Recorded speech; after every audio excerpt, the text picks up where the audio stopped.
Welcome to Trust Talks with BBB Serving CT. I'm Kristen Johnson.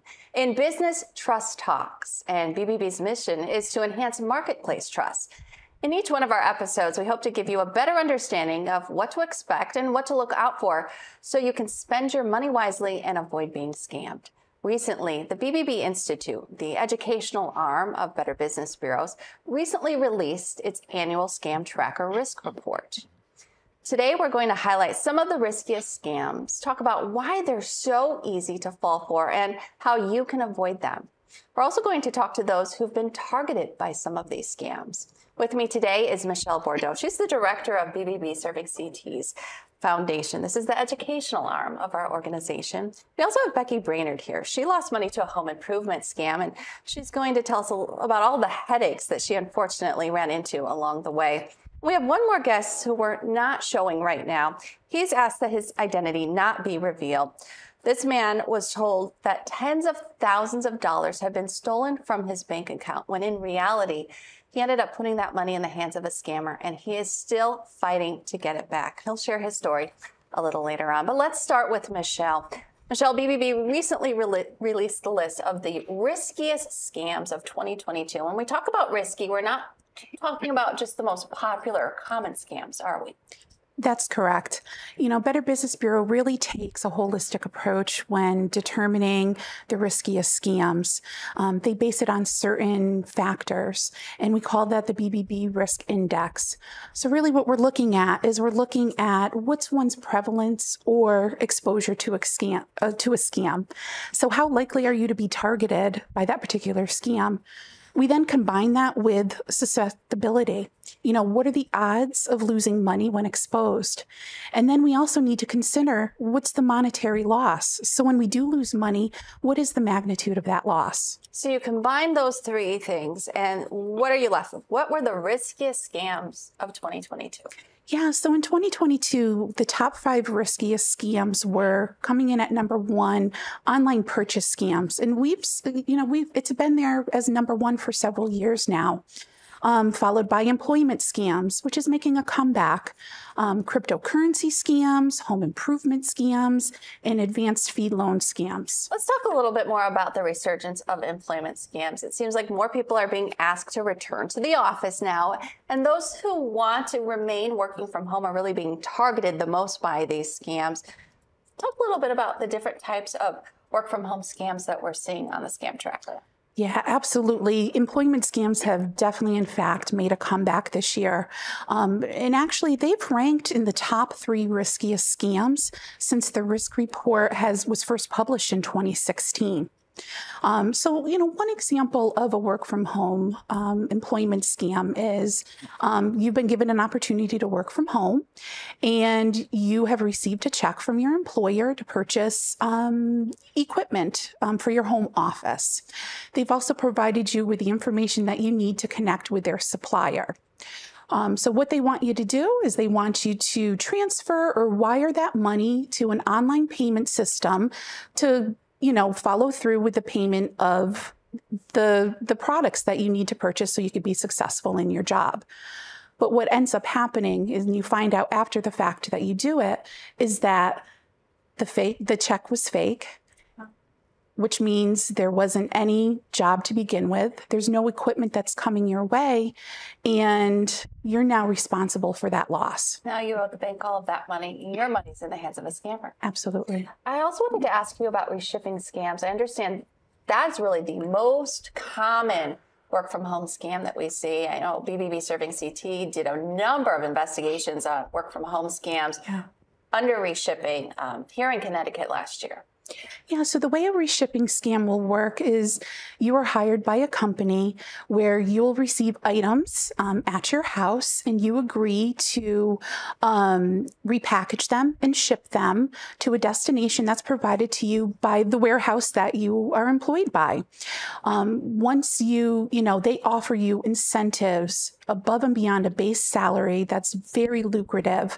So that it entices you in to want to participate in that job. They also agree to pay for your shipping and packaging costs once you complete the task and put it on the business's dashboard. But as we know, what ends up happening, there's no money that's following. There's no reimbursement. And another thing you really need to look at is you could very well be dealing with stolen or hot items, and that's at your expense. And what's hard about this one is there's no recourse. Like, you were working towards a paycheck that was never coming. But at the end of the month, you still have bills to pay. You still have rent to pay, mortgage, groceries to buy, and no paycheck. Correct. And it's not just about time. It's about time. It's not just about the money. There's a lot of time that's wasted. So where does this information come from? Where are we getting these statistics? Yeah, so all of the information comes from our scam tracker tool, and that's a consumer prevention and reporting platform that's located at bbb.org/scam tracker. The site is very user-friendly, and this is where you want to go, where you can report a scam, but you can also look up scams or scam types, and that's especially important, especially if you think you're being targeted. Tell us about some of the other interesting findings. Yeah, absolutely. So, there was so much data and information to share in the report, but I would like to say that one of the most interesting findings was regarding young people ages 18 to 24. So what we find, and this really wasn't much of a surprise in the data again this year, is that young people tend to fall victim the most to scams. The shift, however, for young adults was the fact that they reported a higher median dollar loss than any other age group. This is up 30% from last year. But in the past, older adults they lost more. Because they had more money to lose. Absolutely. And so let's talk about these online scams, because they were the most popular. They have been throughout the pandemic. Absolutely. So online purchase scams represented 1/3 of all scams that were reported last year. And of those, 75% of those targeted by online purchase scams lost money. So a lot of us are falling for online purchase scams. Yeah. And has the way scammers target people changed? It has, but again, I also don't think that this is going to be a surprise to many. Scammers and fraudsters are always looking at ways that they can be opportunistic to reach out to individuals. And so we have reports of scams that were perpetrated by text messages last year increased almost 40%. I could vouch for that. I definitely got more scammy text messages last year, that's for sure. Absolutely. Well, Michelle, thank you very much for your insight. Scams not only involve monetary loss, but there's some non-financial burdens as well. We talked about the loss of time with people working for a job that doesn't exist. There's also the loss of peace of mind, of trust, and then the loss of personal information that can link to identity theft. But certainly the financial burden of these scams is undeniable. While the average loss to scams in Connecticut last year was $572, two types of scams proved most costly, causing the average victim to lose thousands of dollars last year. Those were home improvement and cryptocurrency. Those targeted by home improvement scams lost $7,545 on average, more than any other type of scam in our state. Becky, I want to bring you in now. As I mentioned off the top, you became the victim of a home improvement scam. Well, we say always do your research before you hire someone. And you did, to the extent that this person who ultimately scammed you had already done some work in your home. Correct. So tell me a little bit about how you chose him and what you hired him for in the project that he was supposed to be working on. Okay. So what I did initially is we were expanding our deck. So I went on to they have the sites where you can get handyman, men or workers, electricians, whatever you need. So I went on to one of those. The site specifically said they do background checks. I didn't, because it said that, which I should have. But so anyway, I hired somebody. He did the deck, and he did a really good job with the deck. So then my roof was leaking, and this is kind of where everything started. So he did the deck. I said, okay, you did a good job. I'm gonna have him look at the roof. So he looked at the roof, and there was the leaking, and it was going down the siding of the house. So we got insurance involved. Well, we got the insurance involved, so he did his estimates. We got everything going, and the insurance approved it all. So they would give checks, as they found the damage. If there was more damage, they'd give more checks. So he started the work. He did do the roof, but he hired another an offshoot to do the roof. Yeah, so that subcontractor. Yeah, subcontractor. Sorry. So that got done. The subcontractors did a good job, so he paid them. And then, we were going on to the siding, and then the windows were rotted. So it kind of, from the leakage, it was an overflow of many other things that needed to be done. So he wrote up his stuff for the insurance and the money. So all in all, it ended up being, I think it was about $120,000. He did some of the work, and what he would do is he would come in, do just enough work, maybe an hour, maybe 2 hours a day, that he would work. He always had different crew members. So, and I found out later why, but he always would have different crew members coming in. And some of them, when he first initially had them come out, you could tell they were professionals. So the ceiling needed to be done. And they started it off good. And then I don't know if he had to pay them too much money or what, but they wouldn't come back the next day. So he would come back the next day with his partner or, whatever. And they would pretend that they were going to do work. They'd stay there, chit chat, and then they'd leave. He even went as far as to one time he was up in the attic because of the roof and the floorboards. And I now think it's fake, but he ended up falling down, saying he hurt his back, was up in the attic, crying, excruciating pain. And it wasn't true. He just didn't want to finish the work. So this went on for weeks, as far as what he was doing. And like I said, he would do just enough to get by. So I said, okay, so he's going to do this, he's going to come back, give him the benefit of the doubt.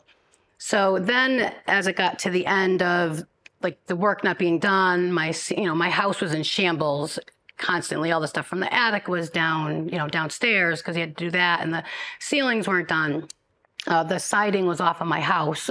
So the weather was getting into, everything inside the house. So we did that. And then it got to the point where I kind of involved my husband more at this point too, just because, and eventually we got to the point where, because he wouldn't get permits either. He wouldn't lift the permits to get the stuff done. So my husband said, okay, well, just tell him, don't come back until you get the permits. So he was like, oh, so, he got very defensive. It was all text messages. And I just said, okay, well, you got to get the permits or you just can't come back. So he didn't come back because we just couldn't continue on, and again, it took over a month for us to get to this point. So we did that. He had almost all the insurance money. There was the insurance money that he had, and then the insurance company holds some back, until they see that everything's finished. So we paid for everything out of pocket to get everything finished so we could at least get back some of that money. And we did get some of it back, but we spent at least $10,000 probably, and I'm guesstimating, out of our pockets just for all the work to be done because it is our home as well. So that's the story in a nutshell, really. So let's back up. Okay. What were some of the red flags you were seeing? I know he said he ordered windows. He was sort of piecemealing the work, right? You said he would start and then... Correct. Yeah. I would ask him every time he would either come or not come. I would text him or call him if he didn't come, just, did you order the windows yet? Oh yeah, I ordered them. They're going to be delivered this day. They weren't delivered, and I'm like, okay, well, and he said he spent the money to order the windows. So I thought he already spent the money anyway, on the windows, but the windows never came. And he would do that with multiple things, the siding for the house. My house has the wood siding, and that's what's best because I'm kind of in the woods. And I don't think he realized how expensive wood siding is. And I'm sure he had plenty of money, but I don't think he wanted to spend that much from the money he got from my insurance on the siding that cost that much money. So he never ordered that, just kept saying continually, oh, I'm going to order it. I ordered it. And then he went as far as to bring a sample of the siding. He said, okay, pick out which siding you want. So it got to that, that point where I believed him because he's bringing siding for me to look at, right? But again, the siding never came. So he's accepting insurance money, but at the end of the day, you're not seeing the product. Correct. And you're not seeing the work progress like you would like to. So at some point you did confront him, like you said, and he just stopped coming. When you brought in other contractors to finish the work, what did they say about what they were seeing? They were in total disbelief, like I was. I think that, as a professional comes in, they're looking at the work. It's not completed, and the stuff that was completed wasn't completed correctly either, which we found out later too, because we're not contractors. But yeah, they just were in disbelief that somebody would leave us in the mess that they had. I mean, I took pictures, sent them to the insurance company. There was nothing anybody could do. And this is a Waterbury contractor. If you were to look him up on BBB, you would see that he has an F rating. He's been unresponsive to all of the complaints that we've received. You are not the only one that has complained about this contractor. What do you wish you would have done differently? One thing that I wish I did is I wish I dug a little bit deeper on the internet. They say what you have on the internet stays, right? They have a foothold forever on you. And there was a lot of stuff that came up. I do wish that I did that. And the site that I went through, it's obviously didn't background check him, or they wouldn't hired him or let anybody hire him. So it's a definite, and it's criminal stuff that was in his background too. So it's kind of scary for me as well with him and or his contractors if they come in and it's a criminal background, you know, what's going to be the ramifications of anything, but. Okay, very good. How did this experience make you feel? I know you had some red flags, but you did also trust him to a certain extent. I did. I was angry, but I was more disappointed, I think, that somebody could do that to somebody else. And I felt very disappointed that I believed it. And, you know, and it kind of went on for as long as it did. And your insurance rate was impacted by this fiasco as well. Yes, it went up $1,000 for the year, but that's a lot of money for your homeowners to go up. Something that wasn't even your fault. Exactly. Yeah, and I showed him pictures and everything, but it just didn't matter. Well, Becky, thank you for sharing your story. We appreciate it. And I know that this will help educate other people out there and a good reminder to always do your research. Yes, definitely dig. Sure. Yes. Well, Better Business Bureau serving Connecticut received more than 400 scam reports to BBB Scam Tracker just in our state alone in 2022, nearly 90 more than the previous year, and close to $234,000 was reported lost to scams by Connecticut residents. Online scams and counterfeit products accounted for 37% of the scams reported by Connecticut consumers last year. Just like Michelle was saying, online purchase scams, the most popular scam, both nationwide and here in Connecticut. Phishing scams, which surged during the holidays as imposters tried to steal money and credit card information from consumers just trying to get their packages delivered on time, were the second most common scam here in Connecticut, and employment scams rounded out the top three statewide. The second most expensive scam in Connecticut last year was cryptocurrency scams. Just like the previous year, cryptocurrency scams proved costly to victims whose losses averaged just under $5,000 in 2022. Our final guest was targeted by an imposter scam that became a cryptocurrency scam as well. And he has quite the story to tell. It all started with a warning that popped up on his computer at home. I'd like to ask you now, what happened from there? Well, my wife turned on the computer to check her mail, and there was a large pop-up screen, allegedly from Apple Computer, saying that our bank accounts had been entered fraudulently, and wanted to know if I had authorized a withdrawal from my savings account to the tune of $28,640 at 4 a.m. the previous morning. That withdrawal was allegedly to a pornographic website. I, of course, told her that that was not, I knew that was not the case. On the screen, there was a phone number that I was instructed to call to talk to Apple technology about the break-in. I was warned on the screen not to shut down the computer or to turn off the screen, because that would result in something bad happening to my bank. So with a heavy heart, I dialed the phone number. A woman answered, purporting to be from Apple Computer, and told me about this alleged scam. She said that they had a way of helping me to recover that money that would be working with a fraud specialist at the Bank of America, which is where I do my banking. She then transferred that phone call purportedly to a Bank of America fraud specialist who identified himself as such. And then he said he had this plan as to how I could prevent this withdrawal from my savings account. The The idea was that I had to go to a Bank of America branch that I use, and that I had to withdraw a similar amount of money, which would then alert the Bank of America people that there could be a problem and these might be fraudulent withdrawals. They would then contact me, and I could deny that each of those withdrawals was appropriate. So at that point, he gave me a phone number where I could be reached. I hung up. I drove to the Bank of America and went to the window and told the teller what I needed. He also gave me a phone number to call him back once I was at the bank. So I had cell phone in hand. He's live on the cell phone, giving me minute-by-minute instructions as to what to do. He tells me when I ask the teller for the withdrawal that I am not to tell him the reason, that I'm to tell him that it's some family emergency. So when I asked for this amount of money from the teller, and I'm talking about $640, he appropriately was concerned and went to his superior, who then came, interviewed me, and they decided I was of sound mind and that they would agree to the withdrawal. He then said, "We'll cut you a cashier's check." Meanwhile, the scammer on the phone said, "No, no, no, no, no, it's got to be cash."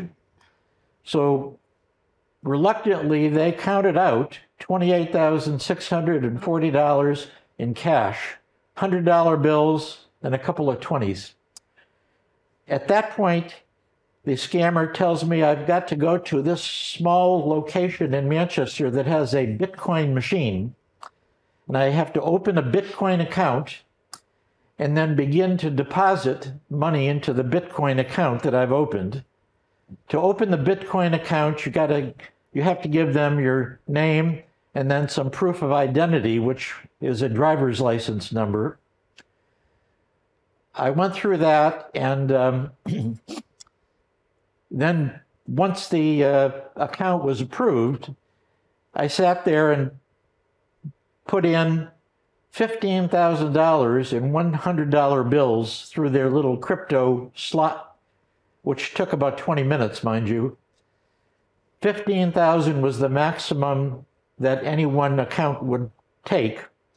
Meanwhile, while all this is going on, my wife and my adult children are anxious about where I am and what's going on.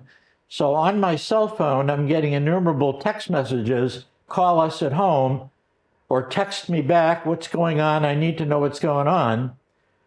The scam artist is aware of these attempts to contact me and tells me, "Don't respond to any of them. These accounts are being monitored, and something bad will happen to you and your family if you respond to these." At the second Bank of America facility, my adult children, pretty savvy, and even one of my grandchildren, know that I carry an iPhone with me, and they figured out using Find My iPhone, and they were able to track me down where I was. They called the Manchester Police Department, and 2 officers drove to this new Bank of America.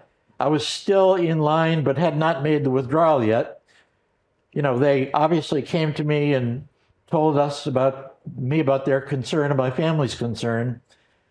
So, I canceled the request for money, and then we went into a side room awaiting my family members to come. And the Manchester Police Department has a separate officer who is a specialist with dealing with scams. She was on her way. In the meantime, I had hung up with the scammer on my cell phone, and during the time I was talking to the 2 police officers, I had at least 15 or 20 attempts by the scammer to call me back. What was going on in your mind while you were going through this from start to beginning? When they first contacted you and they told you all this money had been taken out, what went through your mind? I was scared more than anything else. And then the anger and fear turned to annoyance. And toward the end of this, I really was of a mind that I was probably not being told the truth by a lot of these people, but I was so far into it already, I was afraid that if I emailed my family and told them what was going on, or if I stopped following his instructions, that as he had warned me on the phone, something bad would happen. What did you think when he told you not to tell the bank the real reason that you were taking all this money? Again, it was a red flag that went up, and I was too afraid to ignore it. This is such a prime example of how someone intelligent like yourself could be targeted and fall for a scam, that any one of us could fall for a scam like this. I'm sure if I had told you this story before it happened, you probably wouldn't have believed that you could fall for something like this, correct? Yes, very much so. They're very convincing. Very convincing. So what do you think was the biggest non-financial impact on you? You know, I talked earlier about the different burdens, the loss of peace of mind, the loss of trust. What do you think has been the biggest burden on you in the aftermath? You know, I spent sleepless nights afterwards reliving all my decisions. You know, there's a certain element of loss of faith and trust in humanity. Michelle, can you give us just some overall tips to keep in mind to avoid scams? Absolutely. You know, I think we need to remember as consumers, you know, the ball is in our court. You know, we should never feel pressured to make decisions on the spot. And so some of the things that we can do to protect ourselves is we need to do our research. I think we've heard that from our victims today. You always want to check for valid contact information on your own. Don't trust what is being delivered to you. Never click on links. Again, you're going to want to go when you're on a site. You want to make sure that you're protected and that it's a secured site. You want to go directly to the source. If somebody that you do business with is trying to reach out to you, you want to try to contact them directly, right? And so by doing that, go into your own accounts. Don't rely on how you're being vetted. You know, and then if it seems too good to be true, it most likely is. Michelle, you go out into the community all the time and you share this information. If someone wants to perhaps partner with you and have you come out, or they want to learn a little bit more about what you do, perhaps support what you do through a donation, how can they get in contact with you? Yeah, absolutely. You're going to want to touch base with me, and I welcome anybody to do so. You're going to want to visit bbb.org/CT. Scroll down the page and you're going to click on BBB Foundation of Connecticut. Once you do that, you're going to have access to see all of the great work that the foundation does, all of our initiatives, a way to contact me directly, as well as support us. Becky, what is your biggest piece of advice or word of caution for those going into a home improvement project? I would say just be very aware, do your research, but when you do your research, dig as deep as you can dig, and definitely get reference letters, call the references, and just really, you know, do your diligence, definitely. But I would definitely call references. And that's what I want to end with today. I want to thank all of our guests for being with us today, for sharing what you've gone through, and hopefully others can take something away from that, and we can stop these scammers in their tracks. As I said, always research before you hire someone. We find that the more research you do, the less likely you are to fall for a scam. And you can do that research at bbb.org. Look at patterns of complaint. Look at how those businesses respond to those complaints. We thank again our guests for being with us today, and we thank you for joining us for Trust Talks. We'll see you next time.